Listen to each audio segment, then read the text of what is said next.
కేసీఆర్ ఆనవాళ్ళు లేకుండా చేస్తా అని ట్రాక్టర్లు తెచ్చినావు, మూలకు పెట్టినావు. ఇదేనా ఆనవాళ్ళు లేకుండా చేస్తా అంటే? కేసీఆర్ కంటే మంచిగా చేయాలి కానీ కేసీఆర్ చేసిన పనిని పక్కకు పెడితే ఆనవాళ్ళే. బుగ్గలేసే తెలివి లేదా, ట్రాక్టర్ నడిపే తెలివి లేదా? ఇక ఆనవాళ్ళు లేకుండా చేస్తా, కేసీఆర్ని మర్పిస్తా అంటే ఏం మర్పిస్తావు బిడ్డ? ట్రాక్టర్ పక్కకు పెట్టుడు, బుగ్గలేకపోడు, కేసీఆర్ మర్పించుడా? ఇదా నువ్వు చేసే పని? ఇదేనా ప్రజలకు నువ్వు చేసే సేవ? ఏం చెప్పినావు నువ్వు అన్నాడు. 4,000 పింఛన్ అంటివి, 74,000 పింఛన్. తులం బంగారం అంటివి, 70 తులం బంగారం. మహాలక్ష్మి అక్కజల్లలకు నెలకు 2,500 వేస్తాను, ఎడవైంది నీ 2,500. పాపం సఫాయి కార్మికులు పొద్దున్న దాకా పనిచేస్తారు, గాల జీతం కూడా పడకని పరిస్థితి ఏర్పడేది నీకు.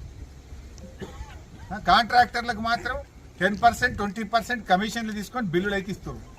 ఈ సఫాయి కార్మికులు కమిషన్ ఇస్తలేనట్టున్నారు, పాపంలో జీతం పట్టలేనట్టుంది. వాళ్ళకు ఉండే జీతమే తక్కువనే. ఇప్పటికైనా కళ్ళు తెరువు.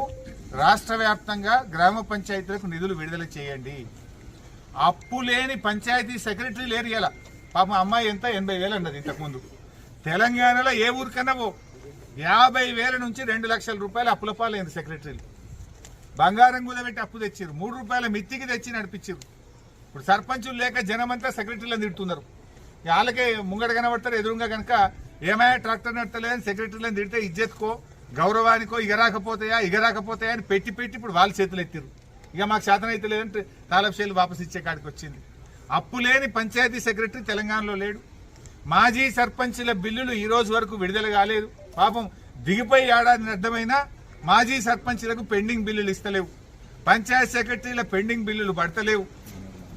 మన ఊరు మనబడి స్కూళ్లు కట్టి ఇవాళ మొత్తం ఆగమైపోయి స్కూళ్ళకు తాళాలు వేస్తున్నారు కాంట్రాక్టర్లు వచ్చి.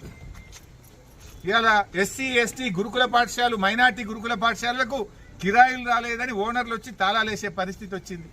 ఇదా నువ్వు తెచ్చే మార్పు? మార్పు అంటే ఇదే దాన్ని మేము అడుగుతా ఉన్నాం. ఇవాళ కేబినెట్ మీటింగ్ ఉంది, 3 గంటలకు అంటున్నారు. వెంటనే కేబినెట్ మీటింగ్ లో చర్చించండి. వర్షాకాలం ప్రారంభమైంది, డయేరియా అంటురోగాలు వచ్చే ప్రమాదం ఉంది. తక్షణమే గ్రామ పంచాయతీలకు నిధులు విడుదల చేయండి. సర్పంచుల పెండింగ్ బిల్లులు క్లియర్ చేయండి.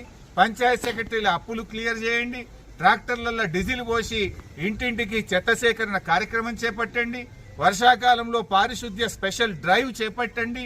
కళ్ళు తెరిచి పాలన మీద దృష్టి పెట్టండి. పాలన అంటే ప్రతిపక్షాలను కేసుల్లో ఇరికిచ్చుడో, ప్రతిపక్షాల మీద రోజు తిట్టిపోసుడు కాదు. పాలన అంటే ప్రజలకు సేవ